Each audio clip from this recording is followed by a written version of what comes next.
Just like Australia, New Zealand also experienced a lot of conflict between the European colonisers and the indigenous Maori people. Unlike the Australian Aboriginals though, these Maori had been using guns for many years and knew how to fight against and with the state-of-the-art weaponry.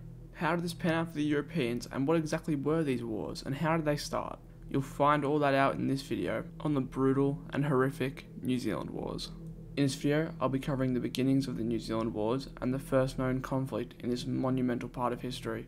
I'll most likely do follow-up videos explaining the rest of the New Zealand Wars, and if that's something you'd like to see, make sure to drop a like and put it in the comments. But with all that being said, let's go right into the video. The conflicts that would become known as the New Zealand Wars didn't just spring out of nowhere. The foundation of what would eventually become the reasonings behind these conflicts was placed in 1840 with the creation of the Treaty of Waitangi.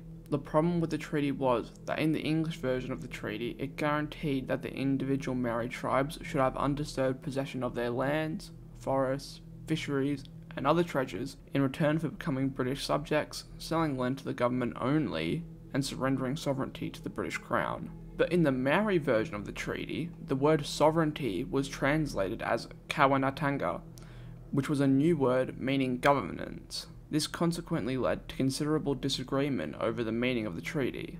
It's worth noting that not all Maori felt the same way about this treaty, with some believing they should sign the treaty to consolidate peace and in hopes of ending the long intertribal musket wars. Others, however, wanted to keep their Tino Rangatiratanga, sorry for the bad pronunciation, which is a Maori term that roughly translates to absolute sovereignty, meaning that they wished to have absolute control over themselves and to not give their sovereignty up to the British. Ultimately, the majority of tribes would end up signing the treaty, but there were some that remained firm in their beliefs and did not sign it. The controversy surrounding this treaty led to a lot of tension between the British and Maori, which was only enhanced by the fact that the New Zealand Company was starting to buy more and more land from the Maori around this time in response to the rapid influx of new European settlers to the island. Unfortunately, all this tension would inevitably boil over into a string of conflicts that lasted some 30 years and would take as many as 2,154 Maori lives, as well as many as 745 British lives.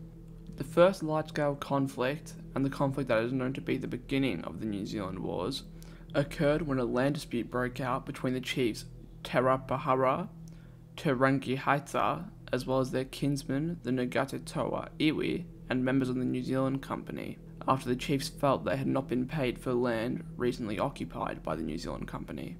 Also, just thought I'd put this in here, I'm sorry for the slander of these pronunciations. I'm 99% sure I haven't pronounced these right. So, yeah, just please bear with me, I'm not Maori, so I'm sorry if I offended anyone with my pronunciation, but I'm trying my best. But anyways, let's get back to the video.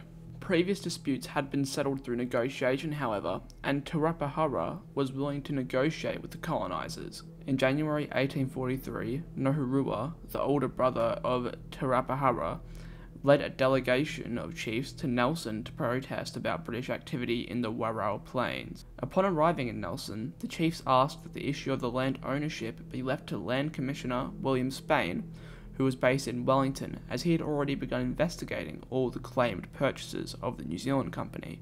After much back and forth, however, Arthur Wakefield threatened that if the local Maori interfered with company surveyors on the land, he would lead 300 constables to arrest their leaders. The Maori promptly ignored him and warned off the surveyors when they arrived on their land. During this interaction, the Maori damaged the surveyors' tools but left the men unharmed.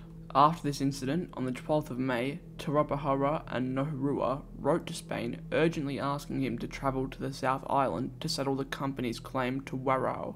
Spain replied that he would do so when his business in Wellington was complete. A month later, with still no sign of Spain, Te Rapahara led a party to Warao where they destroyed all the surveyors' equipment and shelters. They then rounded up the surveyors and sent them back to Nelson unharmed. In response to this, Wakefield assembled a party of some 55 men and got the native protector Henry August Thompson to issue a warrant for the arrest of Te Rapahara for arson, as they had burned down some huts to destroy the surveyors' equipment.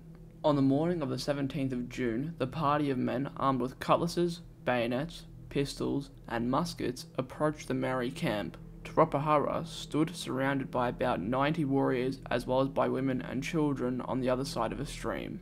Upon seeing Wakefield's party, the chief, Te Rapahara, allowed Thompson and 5 other men to approach him, but requested the rest of the British party remain on their side of the stream. When they met, Thompson refused to shake hands with Toropahala and stated that he had come to arrest him, not over the land issue but for the burning of the huts. Toropahala replied that the huts had been made from rushes grown on his own land and thus he had burnt his own property. Unfazed by this and insistent on arresting Toropahala, Thompson then produced a pair of handcuffs and called out to the men on the far side of the stream, ordering them to fix bayonets and advance. As the British soldiers began to cross the stream, one of them apparently accidentally fired a shot, killing Tarangihayata's wife, Rongo, sparking gunfire from both sides. Outnumbered, the British retreated across the stream and scrambled up a hill, still under fire from the Ngati Toa. Seeing the British retreating, Toropahala ordered the Ngati Toa warriors to cross the stream in pursuit. The British, who had not escaped quickly enough, were subsequently overrun. At this point, Wakefield called for a ceasefire and surrendered along with the remaining British still on the hill at this point. After their surrender, the Maori killed 2 British immediately, and Tarangihayata demanded revenge for the death of his wife Rongo, who I think I forgot to mention was also Toropahala's daughter.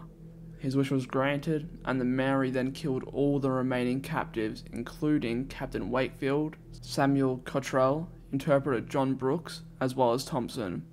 Once the battle was said and done, some 22 Brits had lost their lives, with 5 also being wounded. The Maori suffered very few casualties compared to the British, with only 4 of their own being killed and 3 wounded. That's going to be all for this video.